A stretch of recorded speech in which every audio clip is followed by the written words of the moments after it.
It's with absolute pleasure that I bring you my Outer Worlds review, a game from Obsidian. These people have a big involvement in Fallout New Vegas and, of course, Knights of the Old Republic. They are action RPG specialists and they have always delivered a good game. And this is a new IP, so there's a lot of sort of tension around the launch of this. But my God, it's absolutely awesome. Let me take you through it all. You've probably got it. You're probably playing it. But let's just recount how cool this game is. Shoot! Shoot!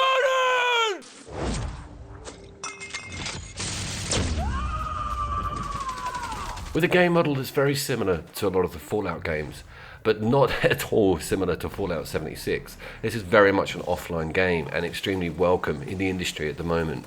We've got a bit of time with, massive action RPGs. A lot of us have probably just finished with Red Dead Redemption 2, but this is very much a hark back to even Fallout 3. If you played New Vegas, you'll know that that was quite a standout title. You had Fallout 3, you had Fallout New Vegas, and then you had Fallout 4, and Obsidian weren't really involved in those games either side of that. Of course, Knights of the Old Republic was also a massive hit on the original Xbox, not even the Xbox 360. This game was out a very long time ago, and it won loads of awards and loads of recognition, and I can actually taste a bit of that game in this.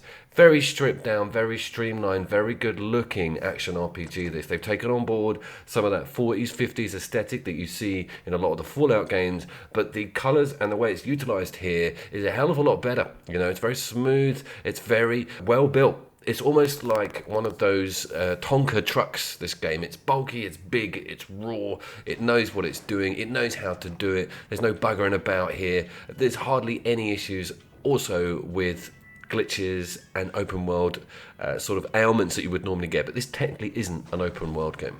The grease monkey, Argo?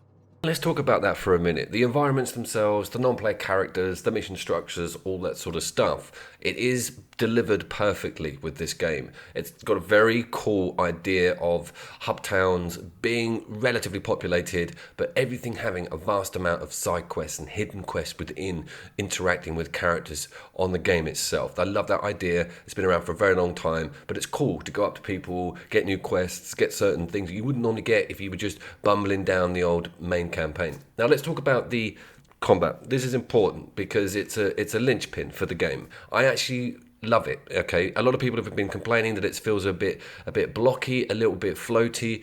For me, it feels very grounded actually, and I like the sounds of the guns. I even like the look of the guns. The combat, it does straddle stealth and out-and-out gunplay. When you level up your character, you do have an option to put points into stealth, but I very much like the balls to the wall, let's shoot the shit out of everyone gunplay. Works very well here.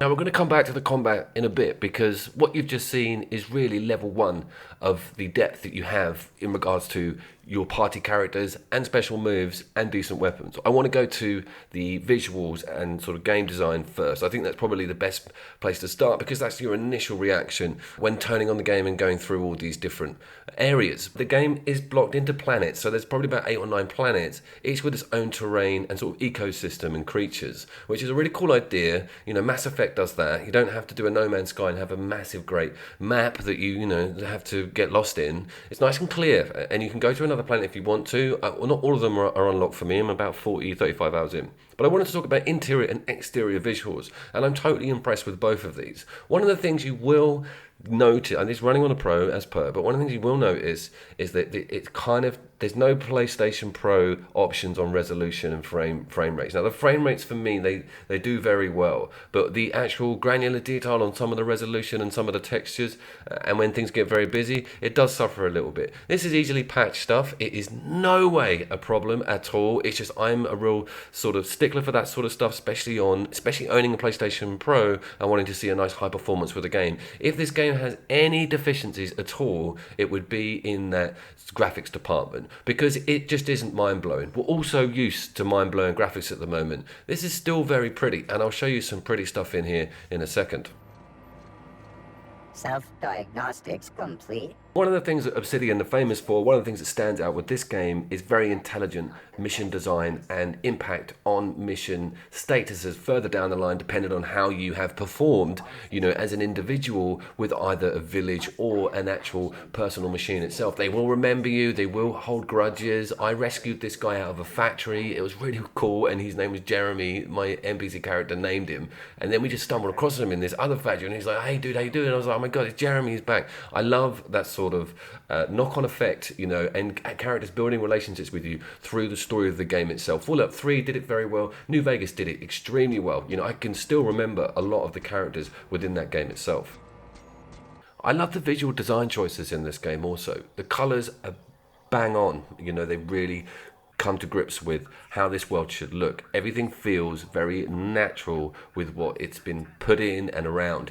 Everything's constructed very organically. That right down to the actual villages and placements of enemies and non-player characters, etc. Now things are starting to open up for me now. Obviously you can see that I'm getting some slightly better weapons, and let's talk about this slowdown mechanic, which is actually on R1. Now the last time I had this much fun with a slowdown mechanic was in Max Payne. Can you believe? And I really much prefer it as an option to VATS. VATS actually full on pause the game. This does give you options when you put your cursor over your paused target. You can either blind or wound or maim, etc. Now this is a really cool piece of footage. I think I might put this one on Instagram because it does look very pretty on this particular level. Look at the No Man's Sky nods here.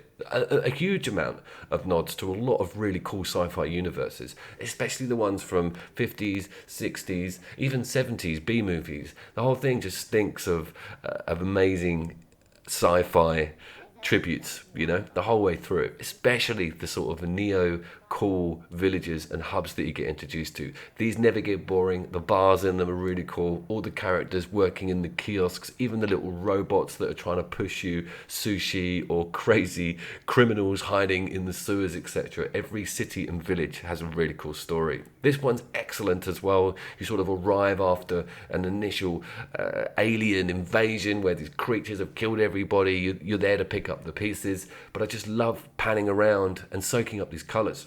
I also like what they've done with the inspection on the weapons and weapon types. This is something you would have seen in all the Borderlands games, or really any other looter shooter. But the way that this game handles looting and shooting is a lot more favourable for me. You work for your guns, you do find them if you look hard enough, you craft things, you put things together. You have an option called Tinker, which I love, which enables you to boost the stats of a particular weapon manually. There is a lot to be had here, a lot.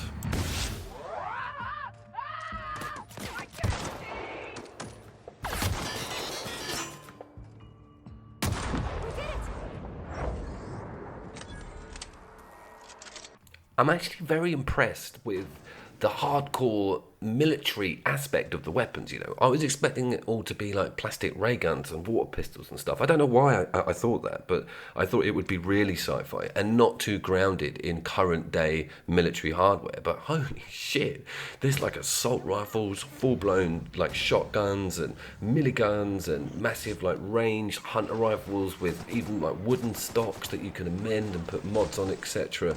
It really delivered in that area, and I was very much impressed with that. I'm into getting new guns all the time and spannering up and putting mods on to my current favourite weapons. And you can keep levelling up a favourite weapon if you so desire, if you don't want to get rid of it. I'm also having a great time looking at all the creatures and monster designs. As you know, I'm obsessed with how cool a monster can look, and different exotic species of monster, flying ones with teeth in their eyes, anything crazy and outlandish I'm a big fan of. And of course this one definitely delivers on variety, attack pattern, and just sheer bonkersness when it comes to the creatures. And it's also quite a gory game as well. I wanted to discuss the non-player character, your companion. Let's talk about these now, because this is another huge aspect. If you played Skyrim, you played a Bethesda game, you played Fallout, you know that you can get companions. On this one, you can get up to, I think there's a selection of 6 on your exit. I'm not too sure what the maximum party amount is in the game. I imagine it's 3 and 4 including you,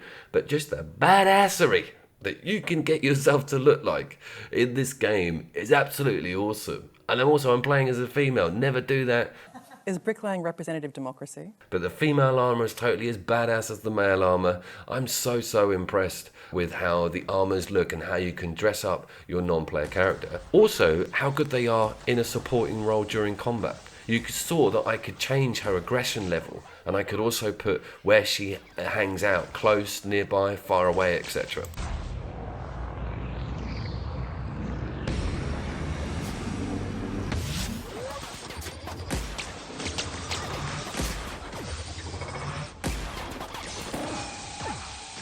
Game also boasts quite a lot of elements in combat.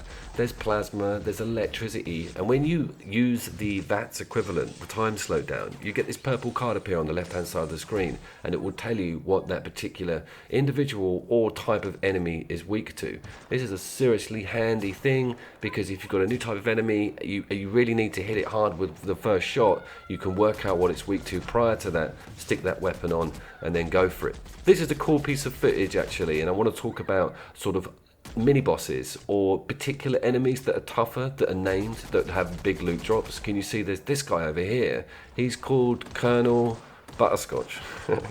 He was a nightmare. Me and him had that ding dong for about, I lost, I didn't kill him. He was unbelievable. And look at what happens when you can sneak up on people. Oh, we need that again.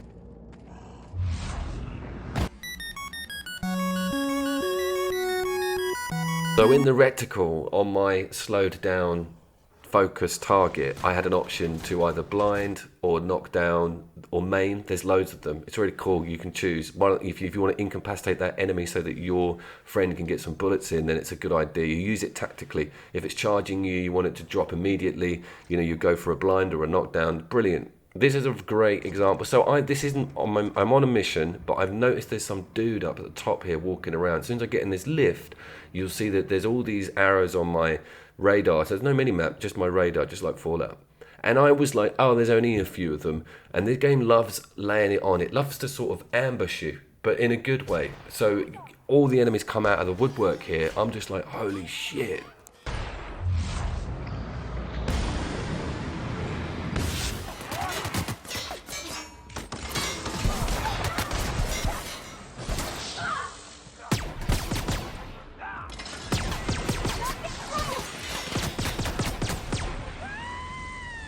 To an outsider, it can look like a little bit of a panicked mess, but I assure you I was in complete control the whole time. Now, I want to discuss the hubs and the different villages and types of village. There's quite a lot of variety on the different planets and the aesthetic and layout of each village. This one is done like a sort of western town. So just like Borderlands, you know, when they theme everything, the loot boxes, the chests, all the uniforms, all the clothes that the non-player characters are wearing within that world or map itself will adhere to the aesthetic laid out for that village or town. And it does this so well. This is really cool. I love these wooden barrels. I love the fact that it's got a sort of western theme to it. And that reminds me, this game actually heavily evolves around workbenches. Workbenches are positioned in just about every town, but it's a little bit of a niggle because you can only put mods in at a bench or really do a lot of breakdown and repair at a bench. You know, you can do some of it on the fly, but that's something to bear in mind. Now, this is brilliant. So there is things you pick up. I've got a certain amount of them to be able to unlock this box, and I knew this box is going to have something juicy in it, and they do this all the time. They leave them in random locations, and sure enough, there was a goddamned flaming scythe in there. The game got a hell of a lot better once I got hold of that bad boy.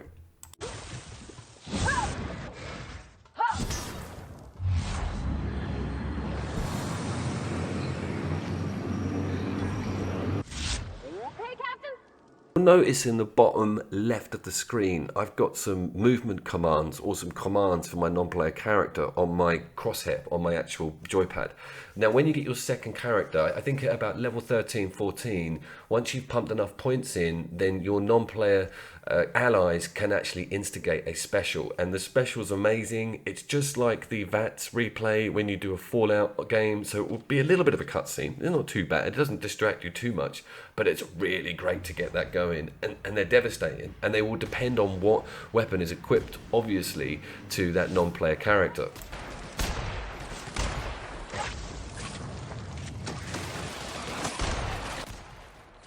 They kind of act as bullet sponges. Once they're down, the enemies will then certainly go for you, and it's just like Skyrim or Fallout, where once the combat's over, their health will start to regen. Or if they're down for bloody ages, they'll start to come back. I'm not too sure or aware of an artificial injection of health to the non-player character. I might have that wrong, but I wanted to include this bit of footage because I'm on this amazing side quest, which is called something Trooper, Starship Trooper something. If you guys come across it, it's a companion side quest where we go off and we're going to kill a giant mantis ant queen thing, and just the journey in itself and the hilarities that you discover from your new companion's past is just so heartwarming. There's brilliant writing here, there's brilliant side quests in here, there's brilliant weapons in here, there's brilliant combat in here, there's brilliant everything in this game. The Outer Worlds has done absolutely nothing wrong, okay? I am so in love with it. It is the perfect game for this type of time of year rather as well. Things are winding down. All we've kind of got left is Death Stranding, which is coming out on the 8th.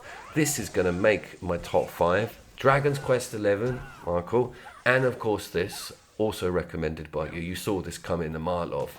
Sean, of course, I know you're going to get into it as well. Seymour, if you're listening, you will love this game. It's just a shame it's not online co-op, but it's a winner, and it could well be the game of the year.